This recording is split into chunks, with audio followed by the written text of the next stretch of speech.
Hi there.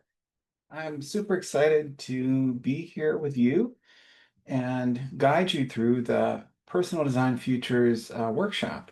This is a really exciting time in your life. I'm sure you've heard this many times, but you're starting a new adventure at Carnegie Mellon, and I'm super excited for you. My name is Peter Scupelli. I am a professor in the School of Design, and I teach a class called Personal Design Futures.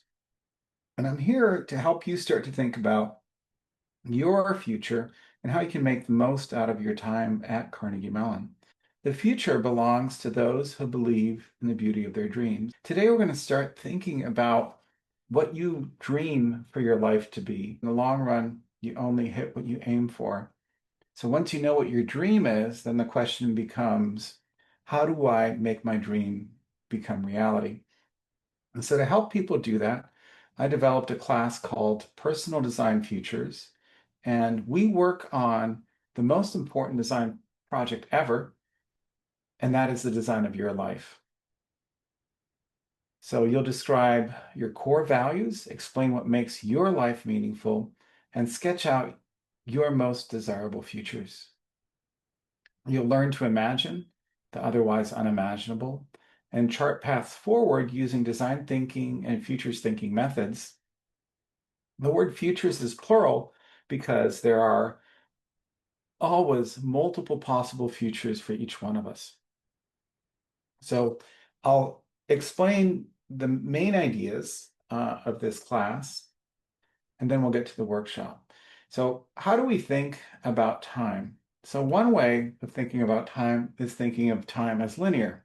So we go from the past to the present, and then we just move on to the future. This conception of time works quite well in static societies where there isn't much change, where tomorrow is pretty much like today, which was the same as yesterday. But in a place like Carnegie Mellon, where people are coming from all around the world, um, you'll see that that's not the story. So where are you coming from? Where are you now? And where are you headed? If your story is anything like mine, your past is a series of paths that ended up in the present. And as you think about the futures, there's always multiple possible futures. The work of Dr. Joseph Voros gave words to the kinds of futures that we have. So we have the probable, those we think are likely to happen, usually based upon current trends. Then there's the plausible, could happen, based on our current understanding of how the world works, um, physical laws, social processes, current culture. Then, of course, there's the possible. And so those are futures that we think might happen based on some future knowledge we do not yet possess, but which we might possess someday. And then outside of that, there's a preposterous. So these are uh, outside the realm of the possible. These are impossible, perhaps, except for in the realm of science fiction. These futures we judge to be ridiculous, impossible, or will never happen. Voros gives us another category, which is the preferable. And so these are the futures that we desire that we can work towards. These are good futures for us. And so why talk about futures now? Well, there's a lot going on. I'm sure you're familiar with the havoc that artificial intelligence and emerging technologies creating in the world. You've been paying attention, politics shifting very rapidly. And of course, climate change is changing where people live, how people live, and where things grow, and so forth. The work of futurist Brian Alexander from Georgetown University, uh, he's looked at the future of universities, how climate change impacts universities, and he says AI and climate change trends are the biggest challenge facing higher education and the human race. So these are things to pay attention to. And depending on how things play out, futures shift. But why personal futures? So the course that I've developed and that I teach is called Personal Design Futures. And I'll give you a quick synopsis of the main ideas. I won't get into the details of the 7 topics that we address. So we start looking in time. So at your history, where are you coming from? And in the present, What are the values that you care about? What are things that matter to you? Then, so that's the look in. Then there's a look up. What is the purpose that your life has? Then the look out. What are the outcomes that you hope to see in the world? And then we look into the future. What are futures that you, based on your values, purpose, and outcomes, you hope to live into? Once your values, purpose, and outcomes are clear, you can seek alignment within family, team, and group. You can also seek alignment with the organizations that you participate in, the communities you belong to, and the sector and systems that you're part of. So, how do we think about your future selves? The work of Peter Bishop said that there's two life-shaping forces. The first kind are outbound. These are forces that we mostly control. And then the second kind of force are inbound. And these are forces that shape the context that we find ourselves in, and we have very little control over. The work of Vern Wheelwright, he talks about how internal forces for personal futures are the 10 life stages that people go through. And depending on what life stage you're in, certain things are more common and certain things happen to be more impactful for that specific life stage. So by looking at what large populations of people in these different life stages have gone through, you have a sense of what are some of the things I should consider as I'm planning for my next life stage. So now that you're on the verge of leaving adolescence, transitioning towards being a young adult during your stay at Carnegie Mellon. And when you graduate and you enter into the workforce, you're starting to transition into adulthood. In 25 years, you're getting close to middle age. So as you move through these different life stages, there's a question of, well, what is constant about me and what changes? And how can I think about the future amidst so much change?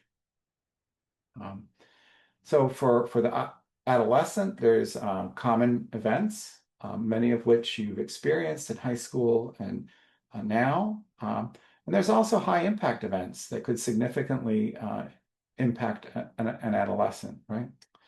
The young adult is common events are completing higher education, beginning a career, high impact events, accidents, illness, job loss. For adults, career pressures, advances, managing family, the last child. These are probably things that you've noticed if you paid attention to what your parents are going through. So how do you think of what's constant in your life and what's changing? We use a tool called the aspirational self. And so this is really thinking about who you're hoping to become, who you aspire to become. What's the purpose? What are the values that you're committed to? What are the causes that you're engaged with? What are the crucibles and commitments that you're making? What skills, relationships, and resources are you developing? So as you think about internal and external forces, then we can start to get into alternative futures. And in Vern Wheelwright's work on personal futures, he says there's six personal domains. So there's activities. And so this includes school, training, self-improvement, work or career, sports, hobbies, entertainment, religion. Finances includes income, assets, loans, expenses, investments, insurance, risks. Health includes physical and mental, medications, diet and exercise, time and nature, outdoors, and wellness. Housing includes home, community, country, climate. Social is the people you hang out with, the activities that you engage with, the relationships that you create through those social activities. And then last, there's a mobility, and this is transportation, both physical mobility, but also transportation that's available to you at your different life stages. External forces, and I mentioned some of these earlier, might be social, technological, economic, environmental, and political. And you can think of these at the global level, at the national level, and at the local level. And so once you start to think about steep forces, how they play out in your social, in these 5 different dimensions, then you can start to think of in your life, how does all this come together? So what are high probability, high impact events in your life for the 6 personal domains? But earlier I mentioned that you live in relationship to other people. So when you're thinking about personal futures, you also want to think about the people that you're connected to. So your parents, or when you have children, and other people that you're committed to, and what are high probability, high impact events in their lives, because these are people that might support you or you might have to support. Then you can also think about what are wild card events that could impact you. Once you've done this type of thinking, then you can shift to what are alternative futures that you might live in. So continuation is basically more of the same. Best plausible is anticipated high impact, high probability events plus impacts of positive forces. Aspirational is a future in which you're moving in a preferred direction. So there's motivated intentional change. The wild card is those low probability, high impact events that radically change your life. You win the lottery. Your work goes viral, and all of a sudden you become a famous person, and you're able to do things that you weren't able to do before. Or it could be something like a meteorite strikes and changes things radically. Worst plausible is the impact of negative forces. So once you've sketched out all these alternative futures, you can start to ask the question of what does it feel like to live in those worlds? What are the details of it through the lens of values, goals, plans, activities, finances, health, housing, social, and mobility? So this is just an overview of the type of work that we do in the course. And the purpose is to help you think about the dream of your future and then really work towards it, making it happen. So this is the applied part of the class, the workshop. And we're going to start thinking about what is a meaningful life for you. So for the personal futures workshop, there's basically 3 parts that we'll be doing. And you can work individually or with a partner. Then we'll do some interview activities and then introductions and endorsements, we're calling it. So if you go to the QR code, there's all the course materials for the individual or pair activity are described under the CMU Pittsburgh orientation. If you go to the CMU Qatar orientation, there's instructions for doing these same activities in groups of 8 to 10. So if you want to do this in a larger group, go to the CMU Qatar and you can have those instructions. In this video, I'll continue with the CMU Pittsburgh for individuals or pairs. So the first decision is, do you want to work independently or with a partner? Second decision is to interview, either do a self-interview or interview your partner and then switch. These are the questions that you should ask yourself. There's more detail on the website. And then there's under introductions and endorsements, it's sort of trying to rethink what you heard. And for the endorsements, which is a word, by the way, if you look it up in the dictionary, you'll see it's an old way of saying endorsements. The endorsements is really either listening back to the interview that you did with yourself or the thinking back, the interview that when you repeat back to the person that you interviewed what you heard, is then giving them feedback on what was confirmed. So perhaps you know this person from some other moment in time during orientation, what was confirmed? What did you learn that's new about this person through the interview questions that you did? And what stood out to you as like, this is really awesome about this person. I would really want to affirm that. And so you could write that on a Post-it note or a piece of paper and give that to them. And then the last part is really writing a letter to your future self.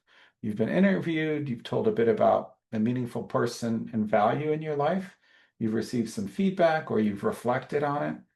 Next activity is to write a letter to your future self to be read on the day you graduate in 2029. So here are the instruction for the future self letters. You can go in depth on that. There's a link where if you click on it, there's a PDF that has some prompt questions for you to think about, take notes. Then I also made uh, a letter template. And the thinking here was you've written some notes and you have some messy notes, and then how do you turn it into a letter? Well, you can plug a lot of your notes into the template, and then you have a rough draft. Once you have a rough draft, then you can copy it. And so rewrite it, write it in your own words. You could decorate it, you could do it by hand. If you wanted to put stickers or decorations, you could do all that. Make it yours, whatever, however you want to do it. It's up to you. There's also an option to do it online. And with the online version, it will be emailed to you at a date that you determine. The last thing that I want to say is if you enjoyed this workshop and you're like, I had fun, I'd like to do the course, um, or if there's more workshops that I can do, maybe diving into one of the topics over a 90-minute workshop throughout the semester or throughout my years at CMU. Um, you can look at the courses that are available. And but most importantly, there's a survey. So please give me some feedback on how this workshop was for you. And also tell me what kind of engagement would you like in the future? Would you like to have drop-in workshops over lunch, maybe? Would you like to have an online course that's self-paced? Help me understand which futures would be most helpful for you during your stay at CMU, and we'll make it happen. So again, thank you so much for getting to this part of the video and doing the activities. Here's my email. If you have any questions about personal design futures, shoot me an email. Thank you so much and wishing you all the best on orientation in your adventure at Carnegie Mellon. Uh, thanks.